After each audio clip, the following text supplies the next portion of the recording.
너는 제사장 엘르아살과 회중의 수령들과 더불어 이 사로잡은 사람들과 짐승들을 계수하고 그 얻은 물건을 반분하여 그 절반은 전쟁에 나갔던 군인들에게 주고 절반은 회중에게 주고. 아멘. 미디안과의 전쟁에서 큰 승리를 거두고도 하나님의 뜻에 온전히 순종하지 못한 것 때문에 모세는 그들에게 교훈의 말을 전해 주었습니다. 자칫 승리라는 결과에 매몰될 뻔했던 과오를 잘 정리한 후에 하나님의 말씀에 따라 전리품을 분배받게 됩니다. 우리가 생각하기에는 12,000명의 군사들이 목숨을 걸고 싸움을 했으니 전리품 모두를 그들이 나눠 갖는 것이 당연하다 여길 수 있습니다. 이것이 우리가 가지고 있는 공평함입니다. 이런 면에서 본다면 오늘 말씀에는 매우 불공평한 하나님의 말씀이 나타나 있습니다.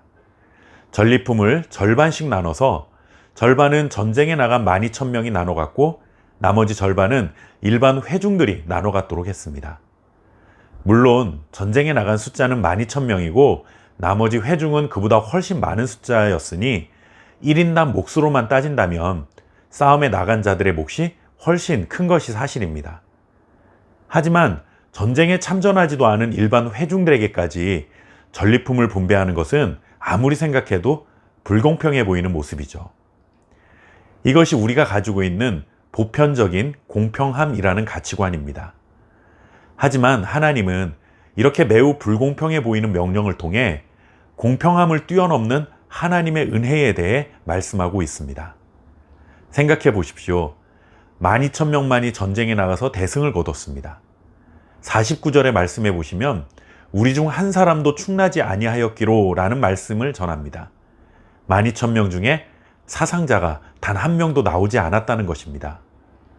이 전쟁은 사람의 전쟁이 아니라 전적으로 하나님께 속한 전쟁이었음을 보여주는 것이며 12,000명의 수고와 공로 때문에 승리한 싸움이 아니라 오직 하나님의 은혜로 말미암아 거둔 승리였다는 사실을 보여주고 있습니다.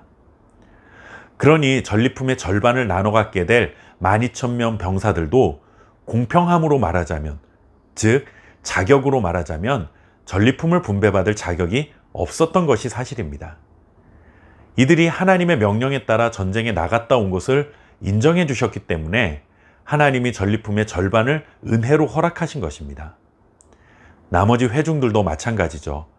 이들도 전쟁에 나가지는 못했지만 하나님의 원수를 갚는 데 쓰임받은 같은 이스라엘 백성들이기 때문에 비록 싸움에 나간 자들에 비하면 적은 양이긴 했지만 하나님의 은혜로 전리품을 분배받은 것입니다.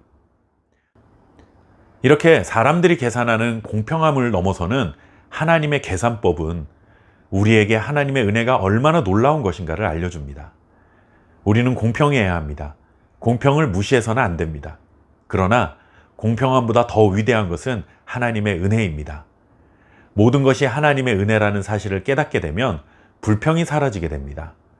전쟁에 나갔던 12,000명 군사들이 자신들에게 주어진 전리품이 하나님의 은혜가 아니라 공평하게 받은 수고의 대가라고 여겼다면 불평이 당연히 터져 나왔을 것입니다. 그러나 그들은 이 싸움이 전적으로 하나님의 은혜의 결과라는 사실을 알고 있었기에 전리품을 그렇게 나누는 것으로 인해 불평하지 않았습니다. 하나님의 은혜임을 깨닫고 나니 공평하지 못하다는 불평은 사라졌고 오직 하나님께 감사의 예물을 드릴 수 있는 마음을 갖게 된 것입니다. 우리의 삶에 베풀어 주신 모든 것이 하나님의 은혜입니다. 은혜를 대가로 여기면 불평이 나오지만 마땅한 대가라고 여길 수 있는 것조차 은혜라고 여기게 되면 감사가 나오게 됩니다. 저와 여러분의 삶에 이러한 감사가 넘쳐날 수 있길 바랍니다. 감사합니다.